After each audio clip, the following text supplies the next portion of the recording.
As a companion to the work done to improve worker and patient safety through crashworthiness, the team recognized that to fully implement these changes, the layout of the patient compartment had to change. For example, for a new seating and restraint system to be effective, the practitioner actually needs to be seated and restrained while treating patients.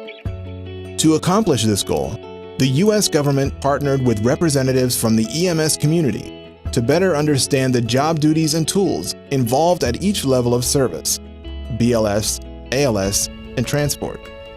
By understanding these things, engineers and scientists were armed with the information they needed to develop a design guidebook that could be used by any level of service.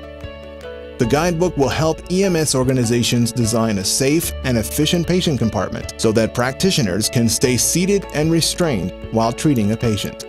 This module will help you understand how an efficient patient compartment can improve your overall safety. The first step in the process is to really know your service, and once you understand the needs of your service, you will have the tools you need to design the right ambulance for you. One of the things that we're talking about in this video series is the development of new patient compartments to improve worker safety, but also improve patient care. Interiors of ambulances are going to change, and instead of taking an outside-in approach to design, where we would look at equipment and where the equipment needs to go and then build in and somewhere fit in a medic and a patient, you're now seeing an inward-out approach. You start with keeping a patient safe, you start with keeping a medic safe, and then you build that environment around them. And so with that becomes a whole host of new opportunities and new ways to approach vehicle design and vehicle safety. Identify what you want to achieve. And I think that was our starting point, as what we wanted to achieve is a configuration that ensured that the paramedic was seat belted during the transport phase and could still touch their equipment. By having things within reach doesn't necessarily compromise how we take care of the patient, but it's smarter. It's a second thought. We need it to be a primary thought in the sense that primary seating position, what can we do without moving? And the positive end is it becomes safer. The first step in trying to design a safer and more efficient patient compartment is to understand the primary duties of your service. Do you run advanced life support calls, or are you a basic life support or intra-facility transport service? Before you start designing, you really have to know what your service does. What type of patient do you treat most often? How far do you travel to the hospital? How often do you transport more than one patient? Where do you most often sit? Where are your equipment and supplies located? Can you reach the controls for the lighting, HVAC, and communication? Do you have to get out of your seat to reach the patient? What works and does not work in your ambulance today? Often you already have this data within your system. The first task is to mine this existing data.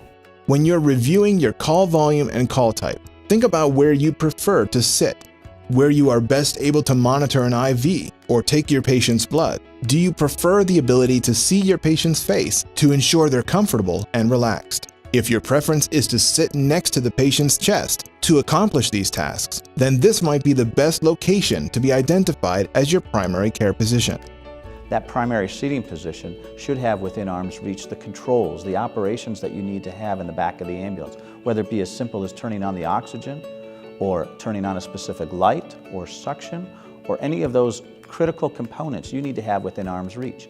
Pulling your data actually allows you to right-size your ambulance versus buying an ambulance that is overbuilt and with items and infrastructure that you don't necessarily need. One of the tools the government is providing you to help you design the ambulance that is right for you is the new Ambulance Patient Compartment Human Factors Design Guidebook. This guidebook provides you a step-by-step process to design an ambulance with safety and efficiency in mind. The Design Guidebook is a tool for that EMS service to design their next ambulance based on their needs, not the needs of everyone else. Today, the book actually asks the questions of the people that are buying the ambulance is, okay, what's going to work for you? Do you need to be able to carry 2 patients? Is the equipment that you use most often, is it reachable? So in using the guidebook, we really didn't intend for it to be a very complicated way of designing an ambulance. We really do envision provider organizations to sit down with either a pen and paper and draw out the design they're considering. Or we've seen, and we've actually done, sat down and mocked up a compartment in just an office using chairs and tables and cardboard boxes. If you think of the layout using a single patient model, where are you going to locate that patient? Where are you going to work most of the time when you have that patient? You have just identified your primary patient care position. Now that you have identified the primary patient care position, what tools do you use most often? How much space do they take up? Where will you locate them? And don't forget about the lighting and HVAC controls and your communication tools. These all need to be within reach to ensure that you're able to treat your patient while seated and restrained. If you traditionally run 2 people in the back, some of these can be duplicated in 2 locations so that you can work as a team. Take your time, look at every possible layout, even if you don't think it will work.